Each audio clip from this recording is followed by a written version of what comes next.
Bonsoir à toutes et tous. Voilà, je me présente. Mon nom est Isabelle Pearson. Je suis présidente du jury des masters en sciences biomédicales. J'enseigne la signalisation également en année de master 1. Alors, la présentation d'aujourd'hui a pour but de vous faire découvrir quels seront les atouts que vous aurez en main lorsque vous aurez accompli votre master en sciences biomédicales. Vous vous posez beaucoup de questions, j'imagine, comme par exemple, y a-t-il des stages? Y a-t-il une présentation en anglais? Quand puis-je faire mon mémoire et où?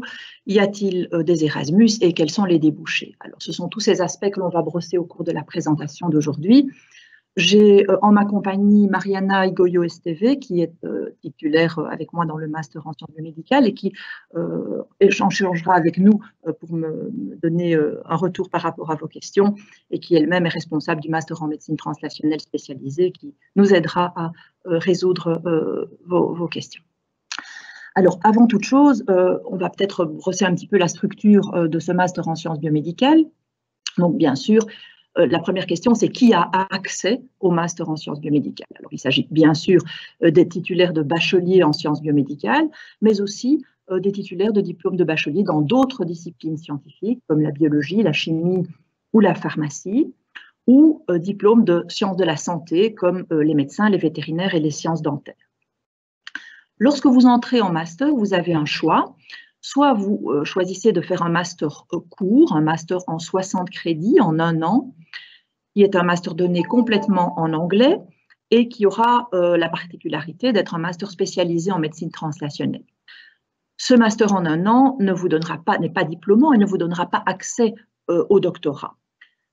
Par contre, le master en 120 crédits, un master en 2 ans, lui permet l'accès au doctorat ensuite. Il est composé d'un tronc commun en 90 crédits et ensuite de 30 crédits désignés pour un choix de finalité, la finalité approfondie ou la finalité spécialisée. Alors, vous aurez aussi le loisir de vous former pour obtenir l'agrégation à l'enseignement secondaire supérieur. À ce moment-là, vous aurez le choix d'entrer dans l'enseignement secondaire pour enseigner ou la biologie ou la chimie, puisque en sciences biomédicales, vous avez les 2 titres requis. Alors, avant d'entrer dans la présentation de la structure de ce master et des points forts qu'il va vous permettre d'acquérir, je voudrais insister sur quelques points forts de la finalité en sciences biomédicales à l'ULB. D'abord et avant tout, la formation qu'on vous offre est polyvalente sur les 2 années de master et cela vous permet de rester diversifié dans votre apprentissage jusqu'à la fin de votre master, dans la mesure où les emplois du futur ne sont pas pointus, ils sont divers eux aussi, et ça vous permettra éventuellement d'y accéder de façon plus polyvalente. Des liens permanents sont faits avec la recherche fondamentale, avec la recherche clinique dans différentes disciplines au cours de ce master. On a aussi à peu près 50 crédits sur les 2 ans qui sont consacrés à l'immersion professionnelle. Des cours et des stages sont donnés en anglais et nous avons aussi une partie des enseignements qui sont donnés sous forme de classe inversée et de cours par module qui donnent une autre forme de pédagogie à ce master. Alors, en ce qui concerne la structure générale, le master en 2 ans est constitué de 2 années, le bloc 1, le bloc 2, divisés chacun en 2 quadrimestres. La partie commune aux 2 masters, c'est le bloc 1 et une partie du bloc 2. Les 30 crédits du choix de la finalité se retrouvent en master 2 et vous aurez le choix à ce moment-là de faire l'approfondie ou la spécialisée. Le master en 1 an, vous le voyez ici, reprend le premier quadrimestre du bloc 1, qui est donné tout en anglais, et la finalité spécialisée en anglais également. C'est pour ça que l'année de master 1 est entièrement donnée en anglais. Alors, si on reprend de façon un peu plus détaillée la composition des 4 quadrimestres, en bloc 1, premier quadrimestre, vous aurez des enseignements qui seront évidemment dans la continuité des enseignements que vous avez acquis en bachelier, où vous avez évidemment, vous êtes, je dirais, renforcé dans la connaissance de l'organisme humain en bonne santé, et ensuite où vous avez en BA3 accompli les cours qui vous permettent de connaître un peu mieux les pathologies humaines. L'avantage des cours du Master 1, c'est qu'ils vous sont enseignés par des chercheurs et des cliniciens de très haut niveau et que les cours sont donc axés sur la recherche fondamentale et les applications des différentes thématiques et disciplines dans les domaines professionnels dans lesquels vous vous retrouverez plus tard. La particularité du premier quadrimestre, c'est que les cours sont donnés entièrement en anglais. Vous ferez de la génétique et de l'oncologie, de la génétique du développement et de l'étude des cellules souches. Vous aurez de la biologie clinique, de la bioinformatique, des neurosciences et un cours qui est désigné à l'étude des développements pharmaceutiques et des autres thérapeutiques, des autres modalités thérapeutiques qui existent dans les firmes, dans le domaine de la santé. La deuxième partie du premier quadrimestre est un stage en immersion professionnelle de 1 mois et une journée qui est désignée pour participer à une sorte de table ronde où toutes les entreprises sont réunies, qui s'appelle la Job Day Science. Le deuxième quadrimestre du bloc 1 sera consacré aux cours en français sous forme de modules intégrés ou de classes inversées dont je vous parlais tout à l'heure. Il y a un cours sur la signalisation intracellulaire et son lien avec les pathologies, un cours sur les modèles cellulaires et animaux, un module d'étude de la microbiologie et de l'immunologie médicale et un cours de neurosciences axé sur les maladies nerveuses. La deuxième partie du bloc 2 est consacrée à un second stage d'immersion professionnelle qui va durer 1 mois.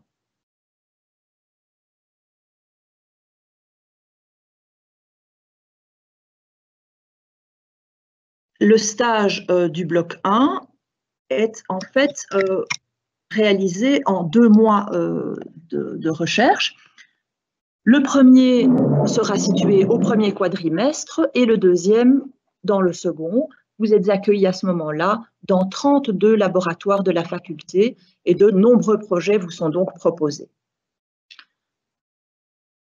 La recherche internationale qui s'y déroule vous permet de pratiquer l'anglais et vous avez le choix du laboratoire et du sujet que vous allez pratiquer. Vous pouvez réaliser à la fin de ce stage un rapport scientifique qui vous permettra de vous exercer, je vais dire, à la rédaction de rapports. Voilà, donc ça c'est ce qui concerne le bloc 1. Alors peut-être qu'à ce stade, je peux déjà demander si ma collègue Mariana a des questions qui peuvent éventuellement être résolues déjà à ce stade. Oui, en fait, il y a une question par rapport à si les kinés ont aussi accès au master. Alors, en général, les bacheliers de kinésithérapie ont accès au master, mais avec des compléments. Alors, les compléments, bon, ils sont décidés au moment de l'admission et par le jury. Ils doivent, je pense, ne pas dépasser 15 ou 30 crédits. D'accord. Et il y a aussi une autre personne qui dit qu'il est en train de finir un bachelier en vétérinaire à l'UCL et voudrait savoir s'il y a aussi des compléments pour rentrer dans les masters. Disons qu'à ce stade-là, ça se discute en général également avec l'étudiant. L'étudiante vétérinaire qui est chez nous pour l'instant, Master 1, n'a pas demandé de complément et je crois qu'elle s'en sort relativement facilement. Donc, je pense que ça dépend un peu du parcours de l'étudiant, de son niveau, des cours qu'il a éventuellement mieux réussi. Donc, ça se discute au moment de l'inscription. D'accord. Pour l'instant, ce sont les questions que nous avons. Ok, très bien. Merci, Mariana. Alors, je vais continuer. Donc, le bloc 2, comme je vous l'ai dit, est composé de 2 parties. Une partie qui est le premier quadrimestre qui fait encore partie du tronc commun, et puis les 2 finalités, la finalité approfondie et la finalité spécialisée que je vais vous détailler dans 1 minute. Alors, le mémoire de fin d'études est cette partie tronc commun du bloc 2. Le mémoire de fin d'études est lui aussi réalisé dans les nombreuses unités de recherche de la faculté. Plus de 20 sujets sont proposés par an. Et les immersions dans les laboratoires de recherche vous permettent d'être en contact avec le niveau international de la recherche de votre domaine. Vous pouvez aussi collaborer avec l'hôpital académique, puisque de nombreux cliniciens sont en lien avec les équipes de recherche de la faculté. Et évidemment, puisque le mémoire est réalisé dans des équipes où la recherche est internationale, vous pratiquez évidemment l'anglais au quotidien. Alors, nul besoin de vous préciser que le mémoire de fin d'études se termine par une défense orale devant un jury et que ça vous donne l'occasion de rédiger un manuscrit en vous préparant, je dirais, à la rédaction scientifique et à la présentation de vos résultats. Le choix de la langue, éventuellement, vous revient, français ou anglais. Alors, entrons maintenant dans la présentation de ce choix de finalité, donc la finalité approfondie ou la finalité spécialisée. Que contiennent ces 30 crédits? Alors, en premier lieu, et je pense que ça vous intéresse en premier chef, un stage. Un stage qui peut être d'une longueur différente selon votre choix, soit un stage de 1 mois, soit un stage de 3 mois. Dans les deux cas, il peut être réalisé dans des équipes de recherche fondamentale, en hôpital ou en industrie biotechnologique, à l'étranger, si vous souhaitez le réaliser en mobilité. Dans le cas où vous faites un stage long, vous n'avez pas d'autres compléments à accomplir ou à valider. Par contre, si le stage est d'1 mois, il sera accompagné d'une formation aux nouvelles technologies.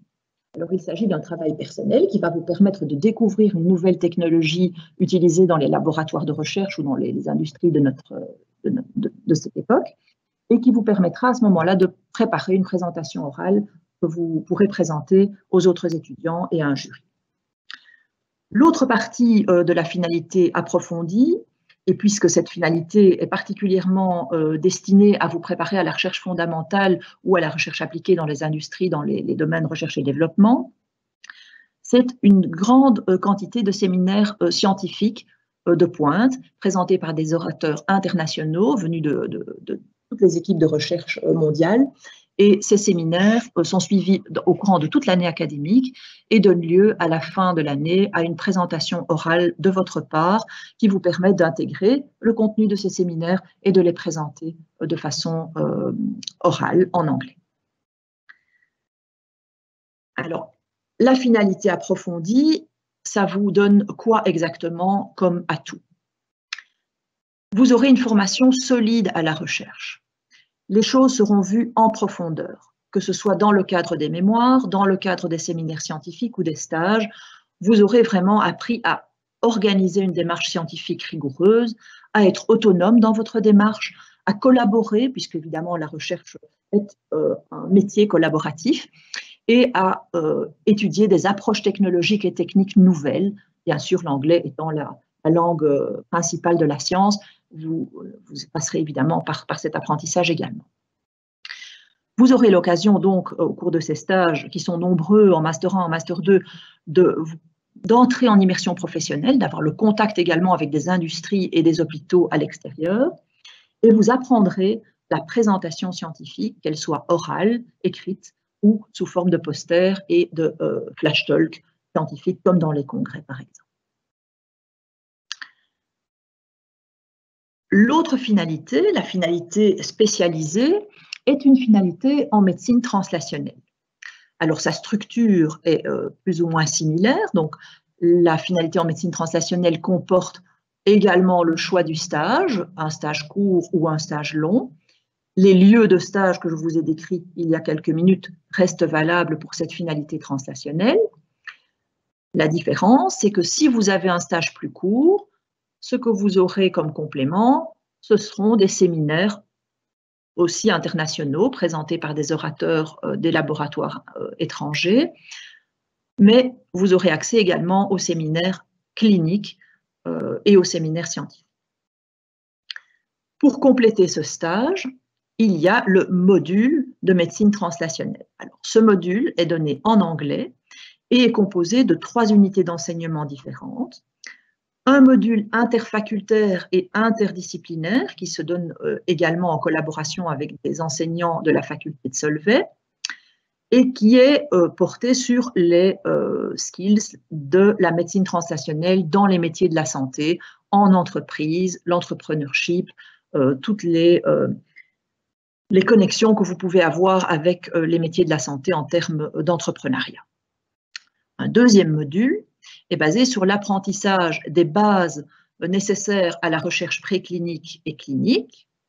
Et un troisième module vous initie à la médecine translationnelle, mais en se ciblant sur différentes pathologies par des études de cas.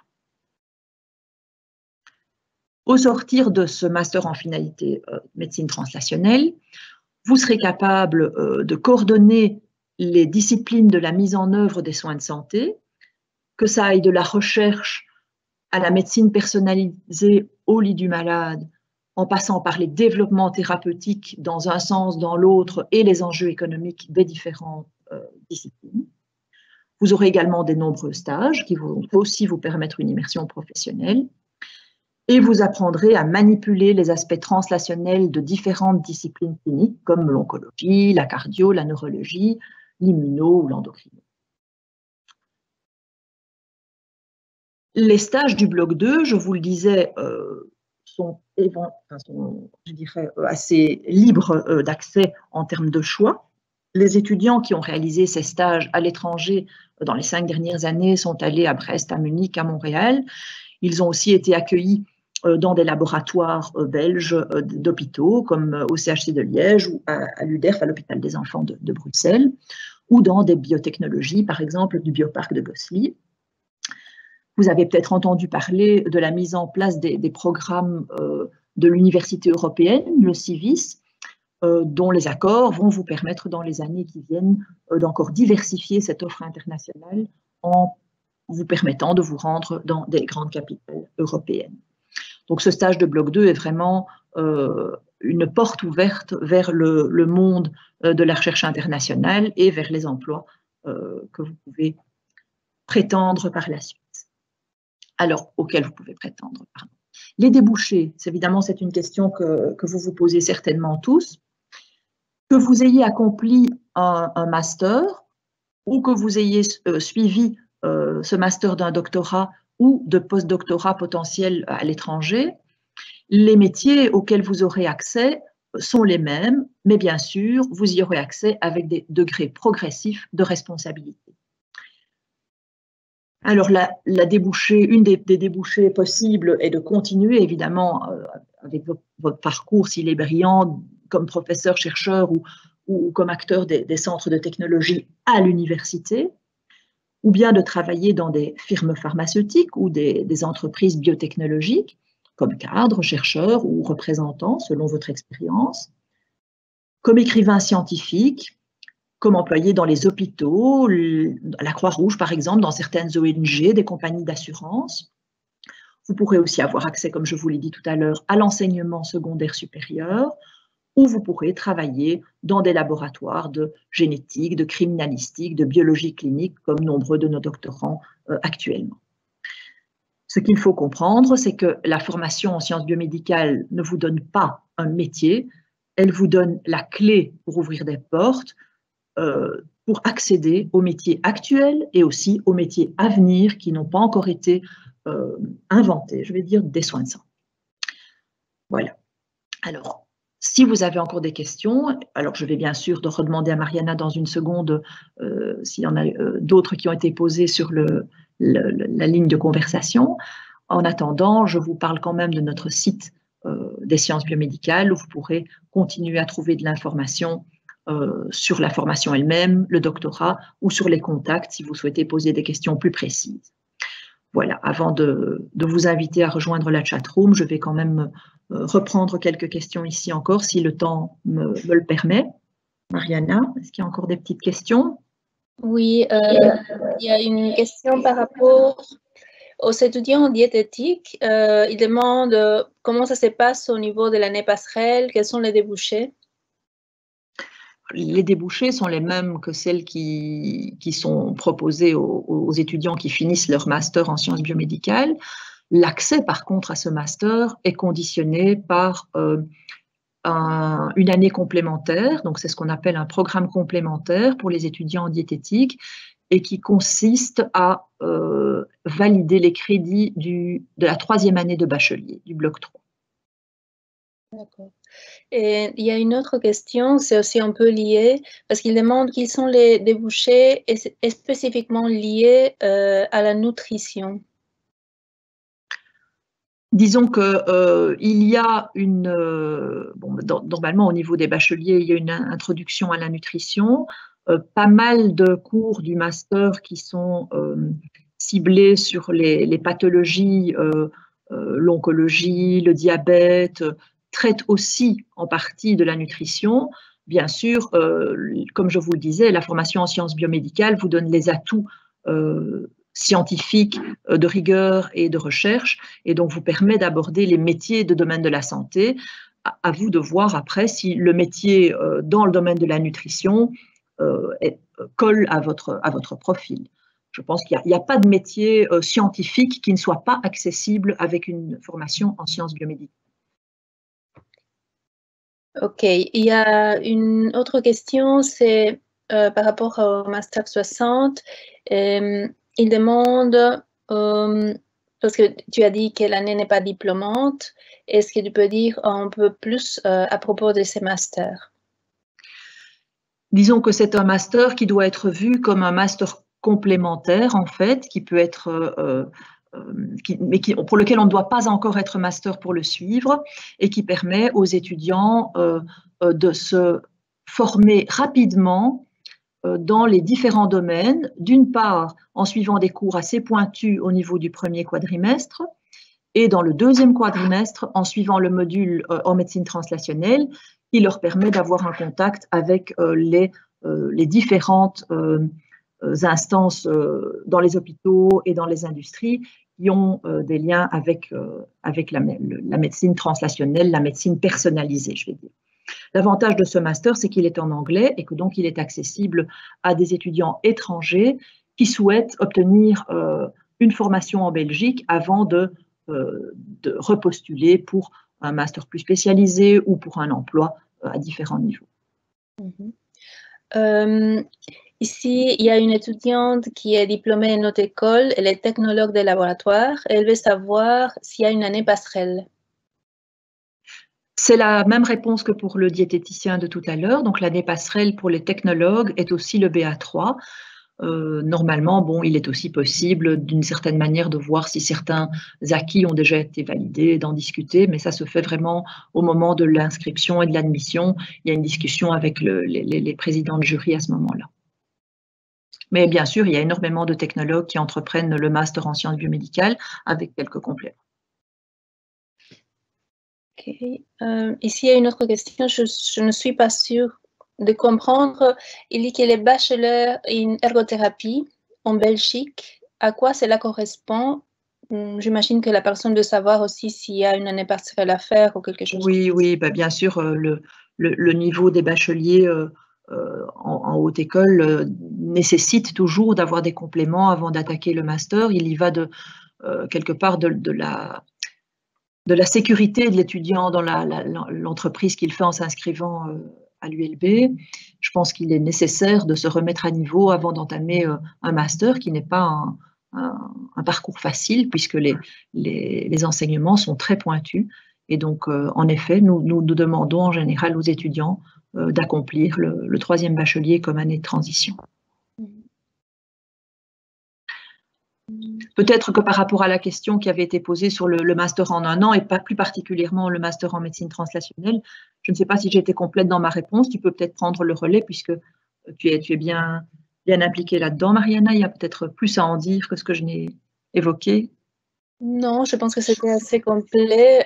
Peut-être ce que je peux dire, qu'au moins cette année, les profils des personnes qui vont suivre les masters 60, c'est justement comme Isabelle l'a dit, c'est une formation complémentaire. Cette année, nous avons des médecins, des pharmaciens qui suivent ces masters et qui veulent avoir un peu plus une idée de ce qui est vraiment la médecine translationnelle, que c'est une recherche vraiment appliquée. Et ce sont des personnes qui peut-être ils veulent s'investir un peu plus dans ces chambres de travail. Et c'est pour ça qu'ils suivent ces masters, en fait.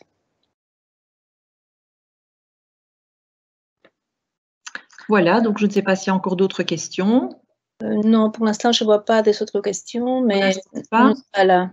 Ok, bah alors peut-être que, puisque c'est la soirée de la CIMA de l'ULB, je peux aussi vous donner rendez-vous pour toutes les questions qui vous restent dans la chat room et vous dire bienvenue et on se rencontrera peut-être à l'ULB l'année prochaine. Voilà. Bonne soirée à tous et bonne présentation. Bonne soirée.